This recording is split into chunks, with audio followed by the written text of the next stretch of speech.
It's May 8, 2012. This is Justice Done Dirt Cheap. Just want to share some information regarding consent. Consent is a very important legal concept because the difference between assaulting someone or just touching someone is the concept of consent. Assault is basically non-consensual touching. If someone doesn't agree to you touching them and you touch them anyway, you may be charged with assault. But if you've agreed, you won't be charged with assault. Now, consent works in many ways.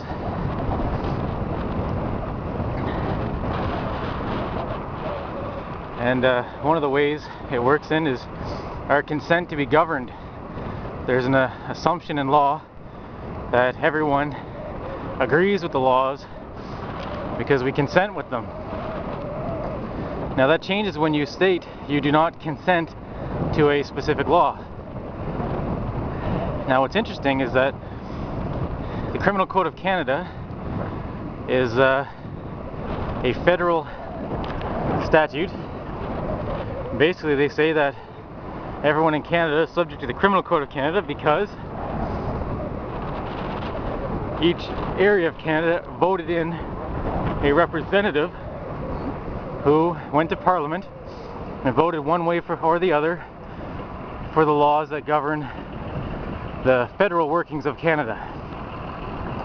The Criminal Code is a federal statute and it applies to everyone in Canada equally. Doesn't matter what province you're in. Now the reason why I'm bringing that up as an example is because the Criminal Code of Canada is a statute that everyone knows, has heard about it, or is at least vaguely familiar with it. Now how consent is relevant is if one looks in the Criminal Code, and I'll say specifically the Criminal Code section dealing with assault.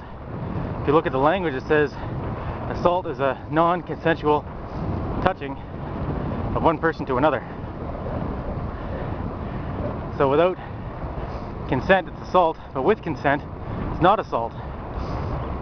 As an example, one cannot, let's use an example of football. If someone signs up to play football, it's understood that they're going to play football. The rules of the game means they're going to be tackled, they're going to be touched by the opposite side, the other players. So it'd be unreasonable to claim that someone playing football was assaulted by a member of the other team as long as their conduct was congruent with the rules of the game and expected conduct of those playing a football game. So what's interesting is in the larger governance aspects of Canada, which we reside, it's assumed that people have consented to all the laws that are on the books because when it came time to vote for someone to represent their area, they voted, which means they participated and consented. On the other hand, if they did not vote, that's considered acquiescence, and it's considered to have consented without actually having agreed to it. Acquiescence is a legal concept where if you do not deny something, it's assumed that you have agreed with it. So the two groups of people, either those who have voted at the elections level or those who have not voted, have both been legally determined to have consented to the proceedings of electing representatives who went to Parliament in Ottawa and have voted for legislation that is binding on all of us. The factor that can be changed here is that one can actually deny their consent to be governed.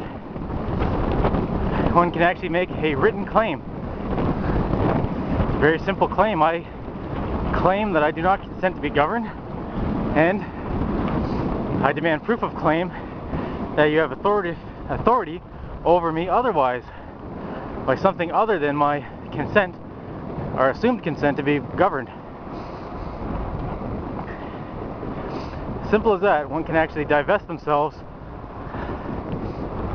of governmental controls. And it's a simple matter of letting the paper do the work.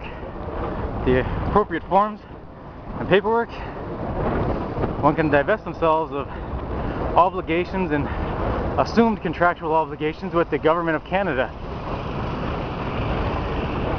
It's called a claim of right. Now, claim of right is an ancient concept. Kings have become kings by signing and preparing claims of right. It's a simple matter of stating one's claims and challenging anyone who doesn't agree with them to make their claims known, or it's considered that they had acquiesced to the claims after a certain time period. Then the claims are considered legally valid and enforceable. Real simple concept. That's how the government of Canada essentially became the government of Canada. They basically declared we're the government of Canada, or claiming so.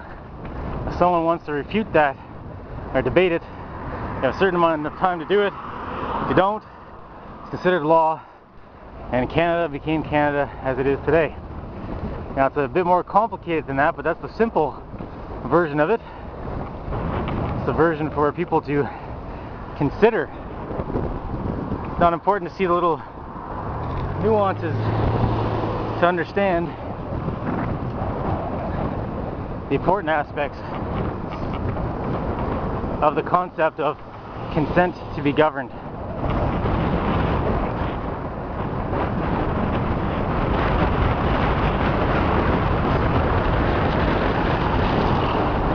So, those are the thoughts regarding consent to be governed. If try to put the legal definition of consent in the description area and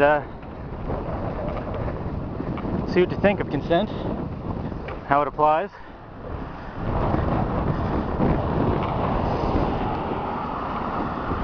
Thank you all for watching. This is May 8, 2012.